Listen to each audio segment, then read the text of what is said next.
Welcome to What She's Worth, the podcast dedicated to empowering women, amplifying bold voices, and challenging the status quo. This show offers candid conversations about leadership, career growth, and workplace equity. Featuring inspiring guests from industry leaders to rising changemakers, we celebrate ambition, advocate for equality, and provide actionable tools to help women thrive. Join us as we dismantle barriers, build confidence, and own our worth. Because knowing your worth is just the beginning. Owning it changes everything. Hey everyone, welcome back to What She's Worth. This is Ashley Droz, your host and professional career counselor. This week, we are finishing up our conversation with Tifarah Pardue. We talked about so many things, from defining success to breaking barriers to the art of networking and building power relationships. But this week, we're coming back and talking about different types of relationships. We are talking about building stronger teams by tapping into strengths, and then also changing the narrative around women in leadership. So I hope you enjoy this episode. If you didn't listen to part 1, that is the episode before this, but here we are. We're back. Episode 5, Tifarah Pardue, part 2. Excellent conversation on networking, but I want to think about working with other people in a slightly different way. So let's make a little bit of a jump here. Meeting new people is super important part of your career, but so is working with the team you have around you. Yes. Right? You can't also get anywhere without the people that you work with, right? So we know, you and I both agree, right, that every great team is kind of a mix of different strengths and styles. So how can leaders recognize and activate those strengths instead of trying to make everyone kind of fit the same mold on their team? So how do you celebrate kind of each person's unique way or unique strengths in a way that helps you all work together? Yeah, and that's something that it takes time to be able to do that in a way that feels right for everybody. Because again, I think what's really important about that is if you're the leader of that team, and that doesn't mean the person who makes the most on that team, that doesn't mean the person that has the letters in front of their name. The leader can be about anybody, and there are always going to be people within an organization who are leaders without their titles. And I, just having not had the title for many years, took on that other kind of leadership role of like, okay, let's figure out, to me it's a puzzle of how everybody can work best together and how I can allow them to shine. And when you give somebody the power to shine, they remember it for far longer than they remember whatever task it was they had to complete. They will appreciate it because they got to show more of what they're capable of, versus when it's not the right fit or you're giving someone work that is not quite in alignment and not giving them tools or not allowing any flexibility around that. Your team starts to build, I think, a resentment towards each other, or you have certain personalities that really thrive in taking on all these new challenges, and some are completely exhausted by that. It's a hard thing to do, and I think it's about having those relationships with each person on your team and putting the time into having depth in those relationships. So it is not a 15-minute, every meeting I have with my staff is on one day of the week and I'm gonna go through top priorities. Those are meetings you have to have, but those are not the meetings where you're helping people to shine. Those are meetings that are more of a performance in terms of like, okay, XYZ is done, it's procedure, we're moving forward. But spending a little time with each person once a week and saying, hey, I noticed that you did really well in this area. Or, oh, I noticed that you had this previous role. Can you tell me a little bit about that? Or, hey, we have some projects coming up. Is there something in particular that you'd like to try? And see if it is something you want to build into your future job. So giving someone the ability to craft their future role and getting their buy-in on what that looks like is super powerful. That's so powerful. Like they'll remember it forever. Right. Their loyalty towards you as a leader goes up. Their confidence in you as a leader goes up. And they'll start thinking, if it goes well, about their colleagues in the same way. Mm-hmm. And I think that's where it's like break down the silos, right? So I always give an example of like my budget manager and I could not have more different personalities in terms of some things, but I always like to say, okay, what are the goals then?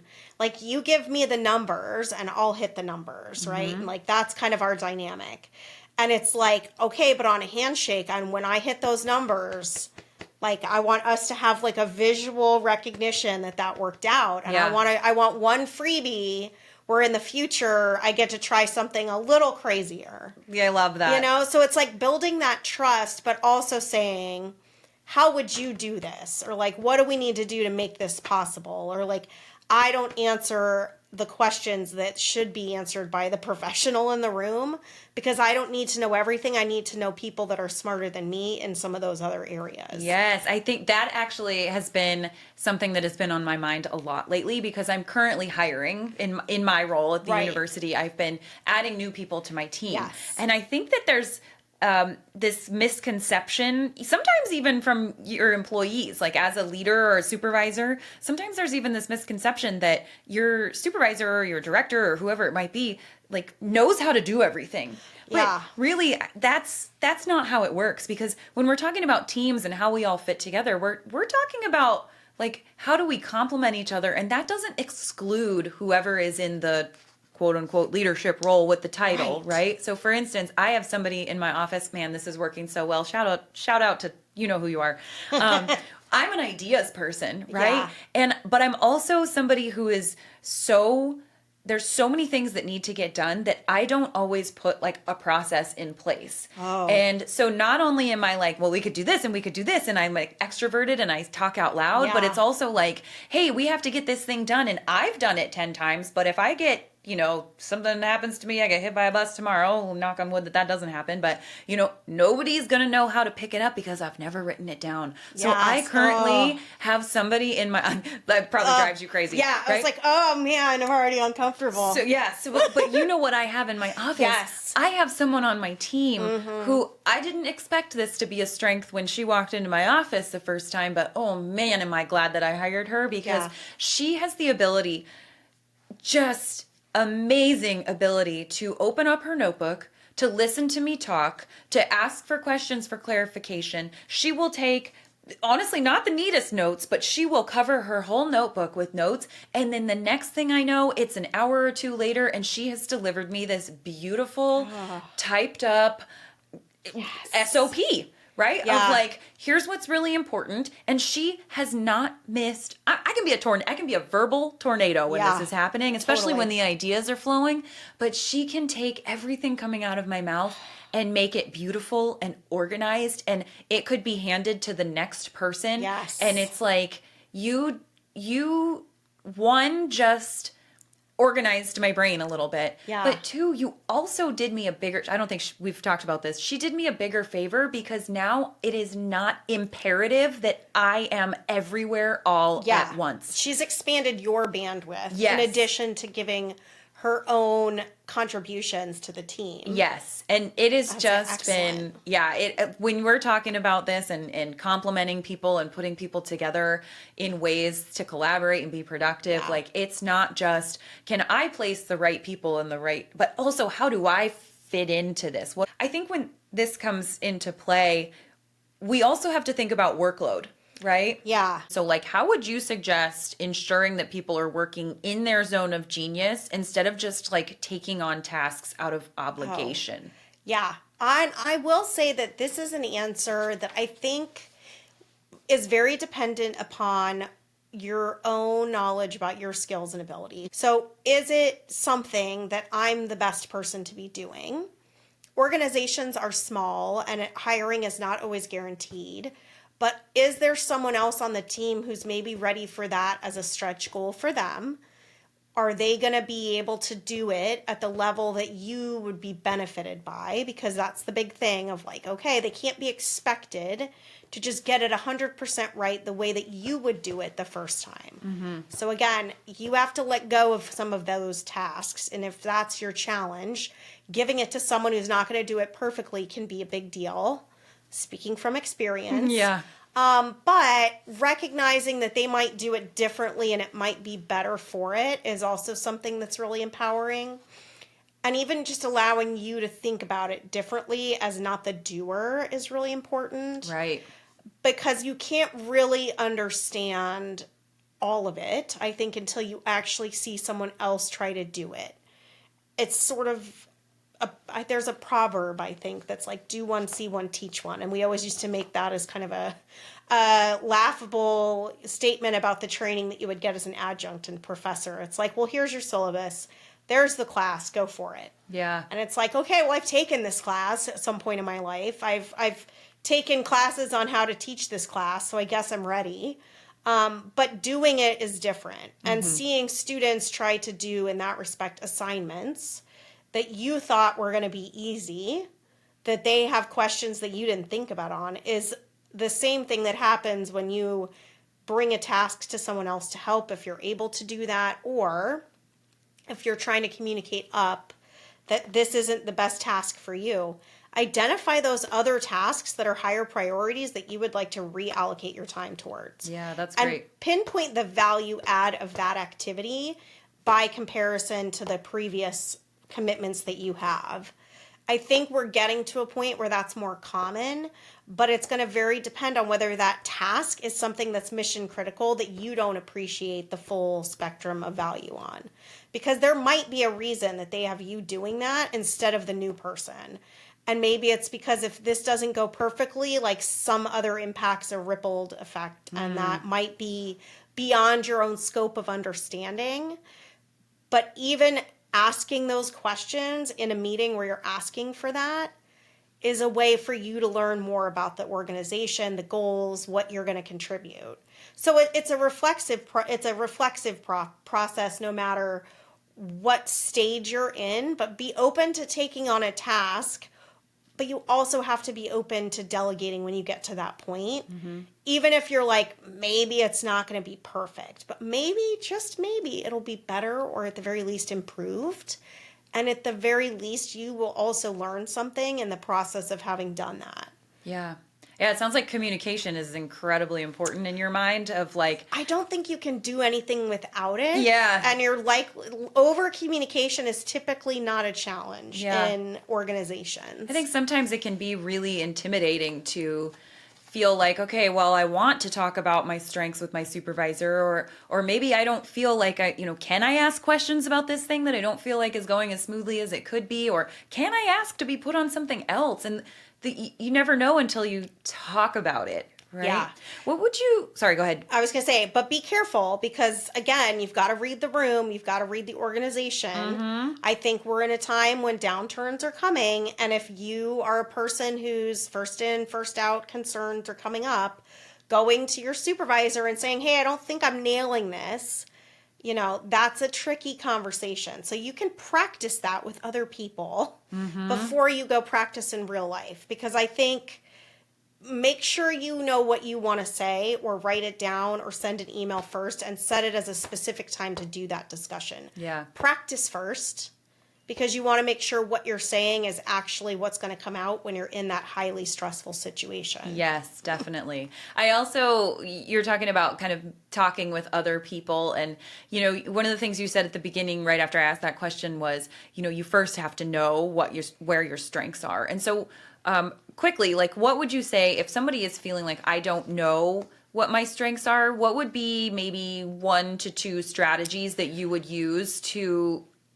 I suggest that somebody use to identify their strengths or start to get to know themselves that way? Yeah. So there's 2 things that I've done. And these, one I went through with a mentor that I was working with, a Clifton Strengths Assessment. And that is a much deeper dive into what your strengths are and how to really focus on those. And it is a pricier version of what I think other more general things can be. Like True Colors is something that people use often in like not networking, but kind of, department things where you're trying to get everybody to think about how they're working together. That's like the baby version of it, I say. So if you want to understand your teammates, that'll give you some basics. But if you want to do a deeper dive into your own success and what that might look like, from qualities and characteristics, I like the Clifton strengths. Some don't like it because it's self-reported, but who better to speak about your own strengths and weaknesses than you? If someone else is doing that evaluation, it's a different type of thing. But also just being open to the feedback that you get from that, it really gives more of a breakdown. That's what your emphasis is. For me, it was pretty apparent that it was strategic early on. And once I had that understanding and we went through kind of all the top things, I thought, okay, that makes sense to me. Why, if I've done it this way, that feels very uncomfortable, or doing something in this way was much more challenging for me. Now I have used that more as a framework for how I approach things. And it explained a lot more of why I approach things those ways. And so I was able to cut out maybe some unnecessary steps in how I work, because I was realizing that, okay, but I was doing that just because like this other person always did that. But really, that's not like networking. Going out and meeting 100 people wasn't the way that I needed to network to be good at it. I needed to be strategic about it. And so I needed to go into that room with like my top tier people in mind, to be feeling like that's the right thing. And then that confidence came out. But if I had to go in there for 100 people, I'm like, oh, I hate this. Right. And I am also spending, because my name is unique, Right. 90% of that event just telling people my name and what it meant. And that is not networking. That is step one. And in a loud room, that is all I was getting. Nobody remembered my name, and I was more frustrated with having no outcomes from those types of endeavors. For everyone listening, it's Tifarah. Yes, Tifarah. Tifarah. Yeah. So I love that you brought up the Clifton Strengths Assessment. I mean, we've talked about this. I'm a Gallup certified strengths coach. It's one of my favorites. It is one of my favorites too. And I think you hit a really important point with it, is that it is self-reported, but also, like you said, nobody knows your strengths better than you do. Yeah. So it's so funny to be a career counselor who, I've got plenty of certifications. I've Myers-Briggs and the strong interest inventory. And, I've gone through these, and I use these assessments with clients, with students, with coworkers. I even at our university, I'll go and do a professional development workshop for another office or something like that. Yep. But the most important thing about these assessments is that I don't think anybody should go into them thinking this is going to tell me exactly who I am, or this is going to tell me exactly what I should do with my life. That's one I hear from the students all the time. It's meant to be a conversation starter and a reflection tool. And so when you get this report back, I will say the Clifton Strengths one is the one that I hear most often hits the nail on the head. Everyone's like, this is eerily accurate. So I love that one. Yeah. I've also spent years with mine, and I fully understand how they show up as my strengths and how to use them. But also, one of the things I've gotten out of it is like, if you let your strengths run wild, they can also show up in ways you don't want them to, right? So my strategic and my maximizer brain, which by the way is strategic is being able to see multiple paths forward and choosing the best one. And maximizer is liking to take things that are good and making them great.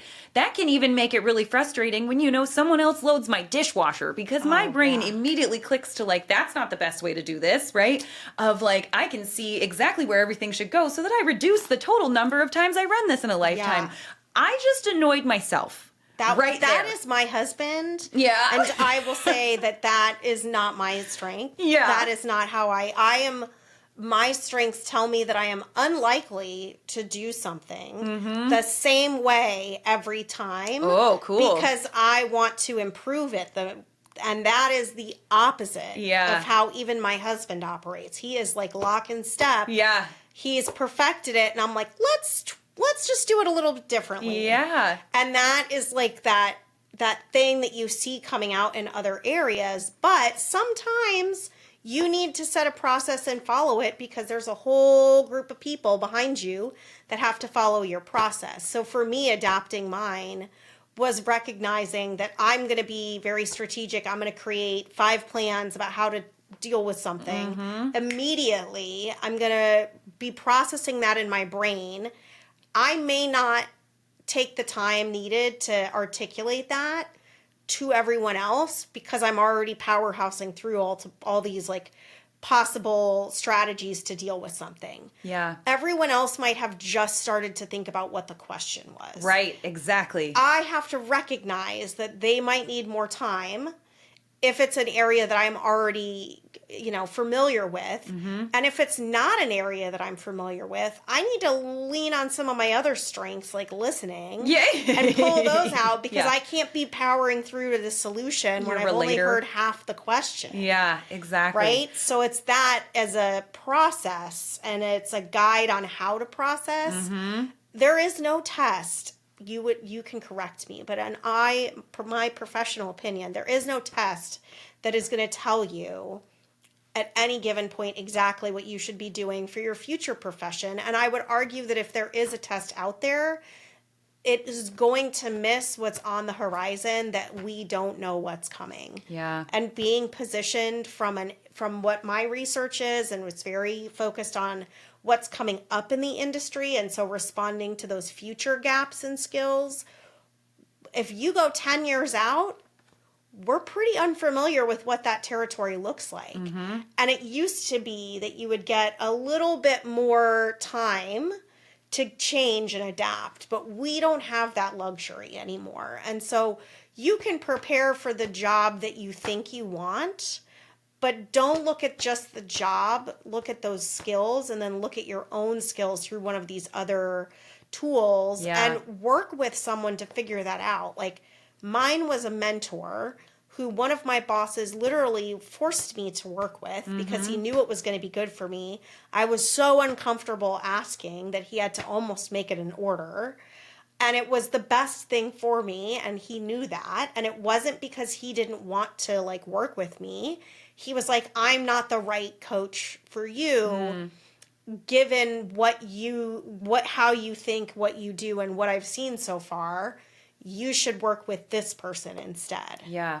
That was totally a game changer. Yeah. Wildly uncomfortable, but so important and such a major changing moment in my life to be given that space and grace and then being like, oh, all of a sudden this stuff makes a lot more sense. Right. Yeah. So to bring full circle, like to the strengths, what I kind of think we're both getting at. I think we're on the same page of like, it's not going to tell you exactly who you are, but it's going to give you language, descriptions, things, especially we're talking specifically about the Clifton strengths right now, but really any assessment is going to give you some ideas that you maybe haven't thought of before or some questions that you haven't asked yourself before. And as you can see from the stories that we've just told, not only does it give you important insight on yourself, but then you can aim that towards any different thing, whether it's loading the dishwasher with your husband or how do I fit in on this team, or even what you were talking about. We don't know what's coming in 10 years from now, but what I love about this specific assessment that we're talking about is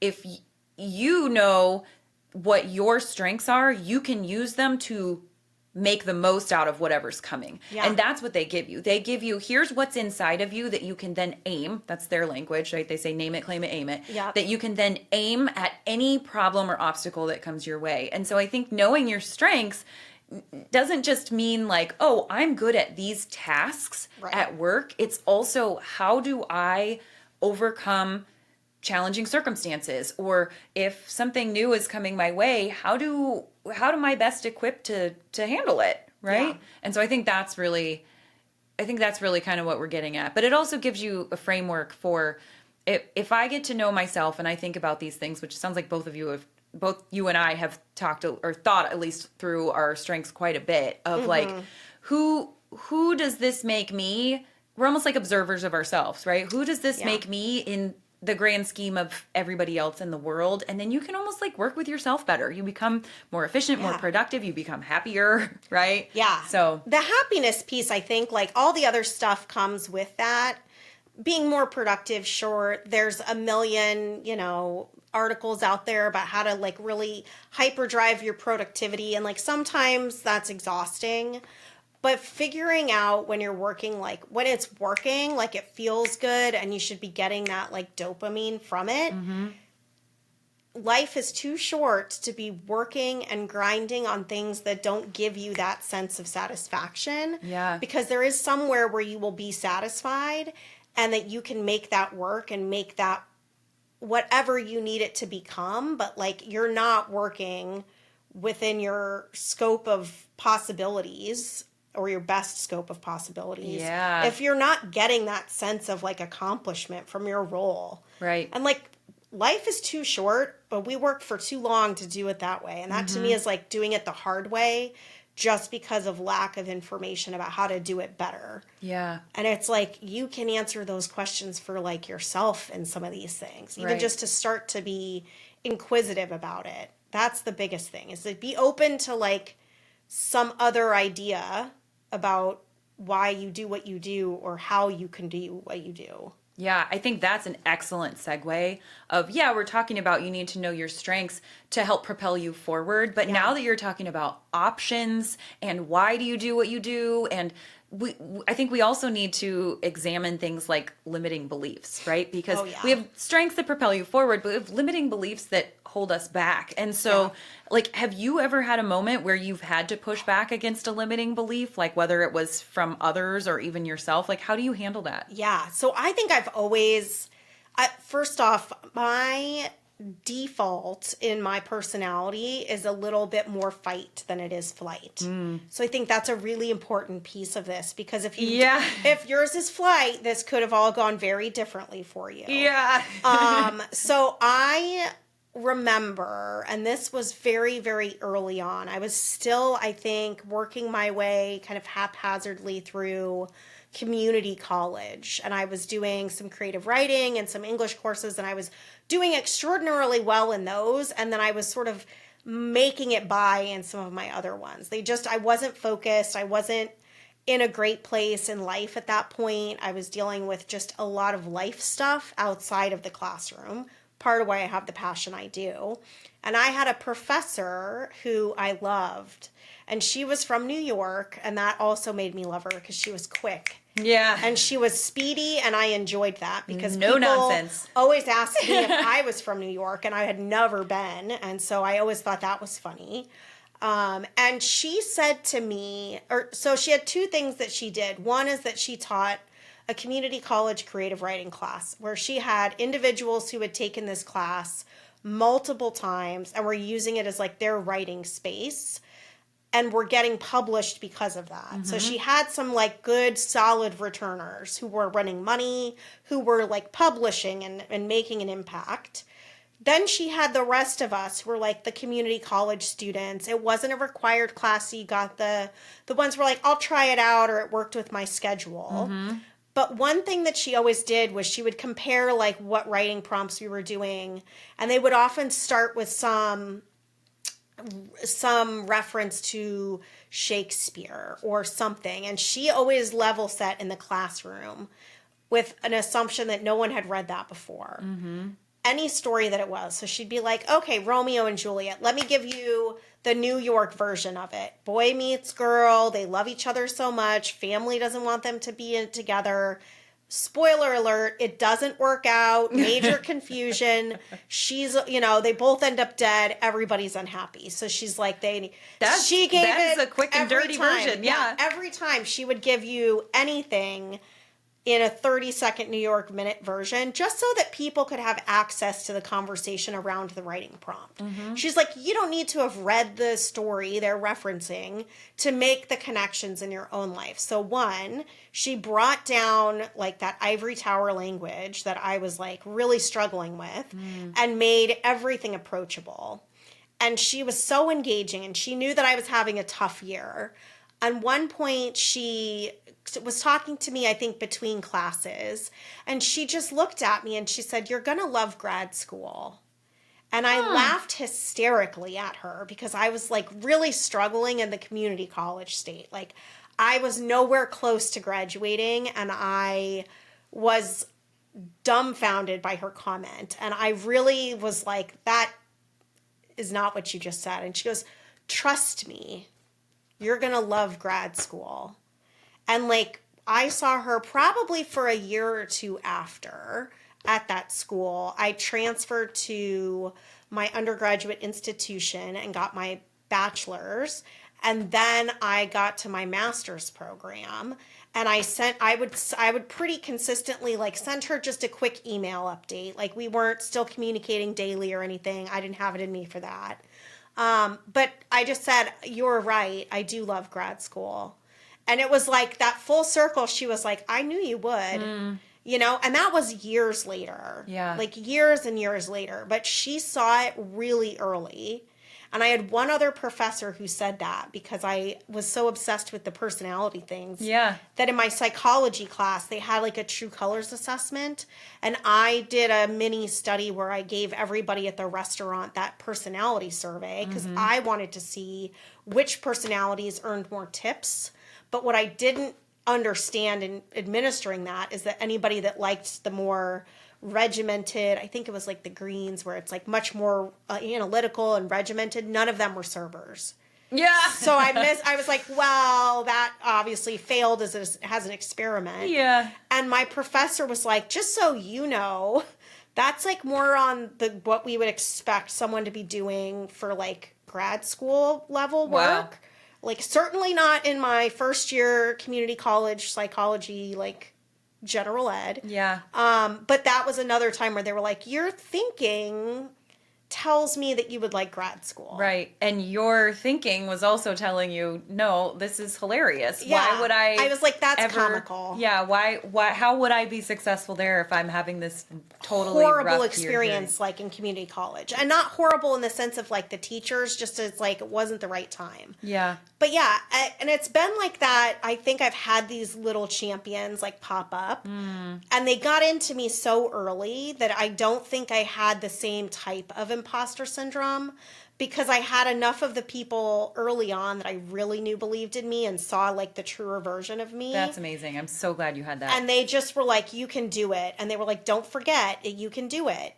And no matter what anybody else says. And it's that fight or flight thing where it's like, if someone tells me I can't do it, I actually get like, I used to just use that as the energy that I would need to like fight somebody's, like if they thought that I couldn't do it, or if I felt like they couldn't do it, if they felt I couldn't do it rather, I would charge at it and make it like work. Yeah. And so that fight or flight piece has allowed me to kind of, okay, I'm going to be a teacher. I'm 5 foot and I'm going to go into a course and teach a bunch of 18 to 40-year-olds like I'm the grown-up. Yeah. I'm going to put on my best suit and I'm just going to go in there and I'm going to wing it and figure it out. And I had to be uncomfortable with it. But I also realized I couldn't just bluff the whole room. Mm-hmm. And if I didn't know something, I always was honest about it. Yeah. And that was something that came naturally to me.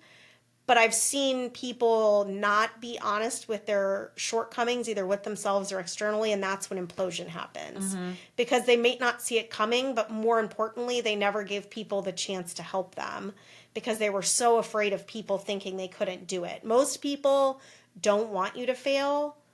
If they do, they're not your people, and get as far away from those people as you can. Yeah. Immediately, because that's never going to benefit you. Yeah, I love that you brought that up. You know, when there are people who are questioning you or your capabilities, like sometimes it can feel like that's the truth, but it sounds like you're encouraging everyone to go look for the people who are your champions. Yeah. Yeah. And listen to them. Like, you can listen to criticism from people that aren't on your team, but take, again, ego out of it, because you will react less poorly. If you react less poorly, you will hear more of what they're actually saying, and you can take that advice and you can go work that through with your circle, with yourself, with resources, and address that in whatever way makes sense for you and your strengths. For me, it's a combo of like interpersonal reflection, ideas and strategies of how I'm going to make that work. But then it's like, hey, I've got to go bounce this off of you. Mm-hmm. So I'm currently working on a doctorate, and I have people that I call. One of them is still a professor that I currently have in my program. And I called her and said, I just need you to tell me that I can do this because I'm having a very hard time believing that I can. And she's like, but you know that you can do it. I said, no, but I need you to physically tell me. Yeah. Like, I'm at that point where I am this close to believing I can't. And I need you to tell me that I can because I'll believe you. I'm not going to believe everybody else because they're going to say that at this point regardless. Yeah. But you know whether I could do it or not. And you wouldn't lie to me about that. And so I was like, you have to tell me. You did that for me before we even started this podcast. You were like, "No, you can do this. Yeah, you can." And absolutely. So it's really powerful, the messages that we receive from other people, and the Yes. language that we use is powerful. So we've talked about people who can help lift you up, but I'm going to ask you a very Yeah. what she's worth type question. Yeah. For the people who do try to impose, a stereotype or a negative view of who you are, like, language can really reinforce those things, or it can break them down, right? So quick question for you, like, what's one common phrase or assumption about, like, women in leadership that you think we need to retire immediately, thinking on the vein of, what other people say can really impact us or really affect us? For one, there's so much research to back a lot of this, and it's not an area that I'm diving into now, but it certainly will be once I get past this current stage of research. Don't believe everything negative that you hear, and don't spend all of your energy just focused on that negative out there. So I think it is very easy for people to try to cut down the accomplishments of leaders. It is more common, I think, that women receive that criticism earlier on, which is why you don't see the upward promotion. I also think that there is a major gendered component to how that criticism in their mind is received, right? So if I am a male and I'm responding negatively to criticism, maybe I'm like standing up for myself, right. Or maybe I'm like pushing back on criticism. But if I'm a female and I do the same thing, am I being like catty, or am I, there's other words that are associated with that behavior. So it's like, I prefer to approach things where I used to feel like I needed everybody in the room to like me. And I got over that. I'm like, you don't have to like me, actually. My role is not contingent upon you liking me. What it is contingent upon is us meeting our shared goals together. And I can do that in a number of different ways, right? Because I'm strategic. So I've got 4 other options. My best case scenario involved this person. But if that's not the right partner, I have the luxury of usually figuring out a way around those negative forces. I also am particular about who I work with. And I have noticed there are leaders that take that spotlight and shine it on themselves. And I find that I can't work under that personality for too long. Mostly because I get to a point in my cycle where I start mastering a task, creating changes. But I do need those changes to be recognized, and I can't let that social capital that I'm building for what is my future career be sucked up by somebody else who's already got that. Yeah. And I always take note of, do they need the social capital in order to be better champions for us as a team or as a me? There are some cases where I have said, no, you go up there and own that because it wasn't just my work. Right. Don't you try to share all of that love with everybody else when it is your time to shine. And I'll say that to somebody who's above me or below me. But I've been more struck by the times when a leader has taken full glory for something that was truly a collective effort. Yeah. And that put very little of the depth into it. And that is when I know it's not a good fit. And if you see that personality trait coming out, start investing your time elsewhere under other projects where it will be seen, because you can spend your best years contributing to somebody else's social capital and success. And if they're not willing to share that spotlight with you and speak good about you in a room when you're not there, then you need to get into a different position, different place, different support network. And there are likely other people that experience that same thing from someone. So you're not going to be alone. It's not a trait that someone usually has for a short amount of time. It's typically like pretty obvious after a short amount of time. That's what they do. So you'll find other advocates if you know where to look, and that you just have to do that for yourself. Yeah. Because man, if you don't, it's years of your life that you don't get back. And as a working mom now, and as somebody who's got so many responsibilities, I really break down what my time is worth. And I think if we don't start doing that and we say yes to grabbing lunch for the office or taking notes, there is a time and a place when taking notes is helpful. It's how I finagled my way into many a meeting. Yeah. Because I took great notes and I was astute enough to be able to do that for the right people. But I also had opportunities associated with that that were beneficial. At this point in my career, that's not what I'm in the room to do. Right. And I have the confidence to say that. Before, I was in the room to like listen and learn and maybe ask like a question or two. But I also had leaders that would empower me if I didn't get it to ask those questions. Yeah. Yeah. That's great. Yeah. So now you're not taking notes simply because you're the woman in the room, right? Yeah. It's like I'm taking notes because like maybe I really like need to remember all of this because we all need to be accountable in this room. Yeah. But it's certainly, that's one task that I've seen in real present day, like still delegated interestingly. And it's one where there's plenty of technology also that if someone feels that's worth your salary, like maybe they should invest in technology to help that person excel. Yeah.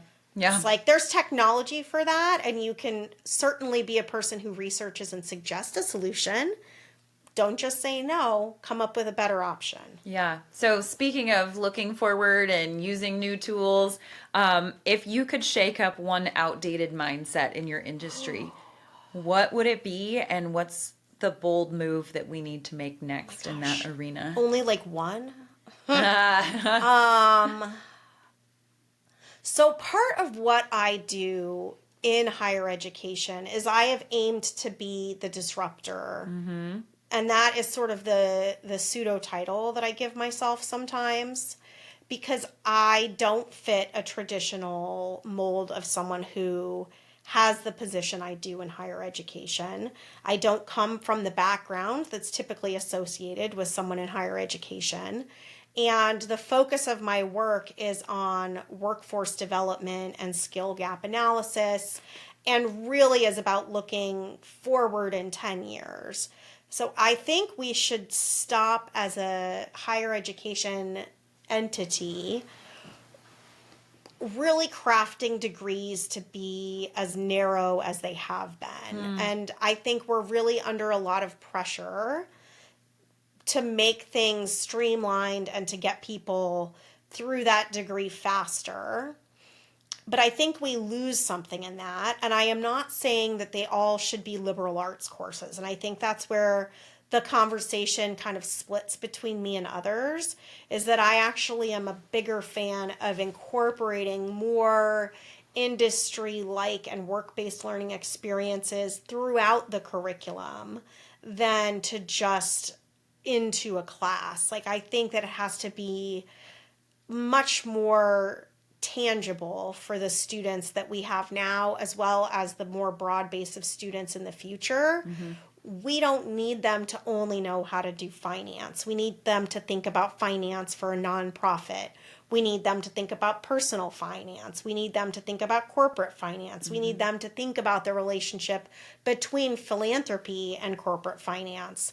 And we need them to think about that at inception, rather than as an augmented lesson they learn later after working in industry for 10 years and they have a little bit of exposure. So it's like, I think it needs to be a broader set of curriculum that is very specific to a wider variety of industries. And I think giving people visibility through more work-based learning experiences and projects that are directly aiming at those interconnectivities between industry and what they're learning. Like, take it out of the vacuum of like the test and these really specific environments where it's like, here's one of 4 choices, or in math, here's the answer you have to find, yes or no. Well, there's a lot of value for someone, myself who did poorly in algebra, but then did great in statistics, to the point where they didn't really know how I did so well in statistics because it was such a remarkable turn in my grade. But it's because I got the connections between that and the real world in a way that I could not access for geometry or for algebra. And I think our future education needs to really get to that and force those connections throughout and more often so our brain holds that information longer, because the more connections that you have in your brain to these different learning pieces, the longer you retain it. And it's like the quiz and dump it out of your brain by the end of the semester helps no one. Right. Except to show that you successfully can memorize things and then completely forget about them. Yeah, regurgitate them. Right. At cue. Best. Yeah. At best, right? Depending how the test is structured. Right. We make you do that from like kindergarten till let's call it 8th grade safely, because I do think that your high schools are starting to be a lot more involved. I know in Lee County we do a lot more of the career emphasis. I think we have to make those connections so visible in so many ways for all the different types of learners coming from different backgrounds that aren't going to see it in the same way. And we can't forget that, and we have to keep asking that question, because it's higher ed likes to say we solved it and move forward. Right. Like, okay, we got the answer, let's go on. Mm-hmm. And it's never going to be that in the future. And if we approach things and that we fix them and they're done, we're never going to be an effective instrument of change and knowledge and education in the future, because people will just seek it out elsewhere or create it for themselves. We're inclined to create meaning, so let's give them better spaces to do it in and make it richer so that the meaning they're creating is better informed versus something they're now seeking out on their own, which has its own strengths, but it's easy to get sucked into a vacuum and miss what higher education forces in some ways by bringing those other perspectives in. Yeah. So interesting. So everything. Yeah. Is that an answer? Yeah. I'm like, a lot of everything. What's is what the we one should do thing that you would differently. change? Oh, everything. Yeah. I and love I'm it. one of those. I'm like, I just think a lot. Yeah. But Let's I shake can't it up. do it until I get that doctorate, which is part of why those letters are so important to me, is because I always felt like if I was going to change the system, I probably needed to do it from the inside. Mm-hmm. Well, when's graduation? I don't know. I took qualifying exams, so as long as that went well, let's say a year and a half, okay, depending on my data collection. All right. Well, in the time being, is there anywhere that you would like anyone who's listening to find you? I always say LinkedIn, but I will be completely transparent in that I am not great about using LinkedIn as much as I should. Okay. I took a little hiatus from it to work on my qualifying exam, which now is done. So LinkedIn. Congratulations, yes, by the way. Thank you. So LinkedIn is probably the best place.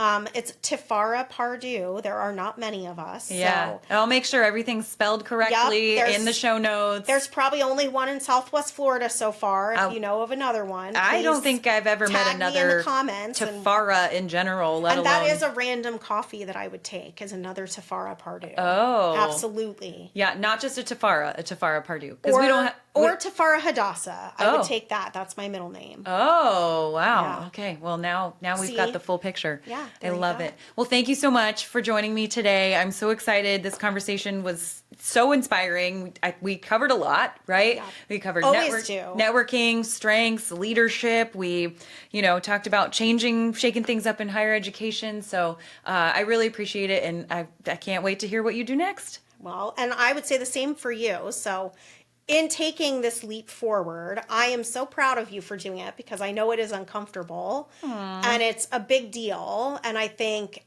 I just want to say I'm so proud of you for doing that, because it is not easy, and it is not easy to do it when you have so much else going on. Oh, thank you, Tifarah. And so it's going to help people. And I think that's like really what makes me excited to come here and do this, is that it's going to reach an audience that like we're not currently tapped into with information that's so important. And it just expands like the potential of what can be done for women in work. And I think that's like really so important because we need the future of work to have everyone in it and for everybody to have value in those spaces. And there is no better time than for us to focus our energy on that right now. So I'm really proud of you for taking that step forward because it's not easy, folks. It's not easy, and it is, a lot of work. So well, thank you. On that note. Thank you. All right. Well, until next time, Tifarah, thank you so much. Thanks so much. Your support means everything. Oh, ditto.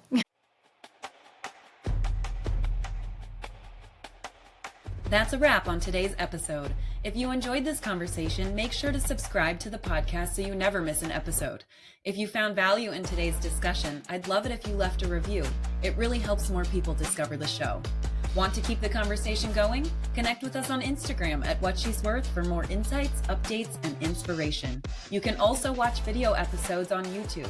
Just search for the What She's Worth channel.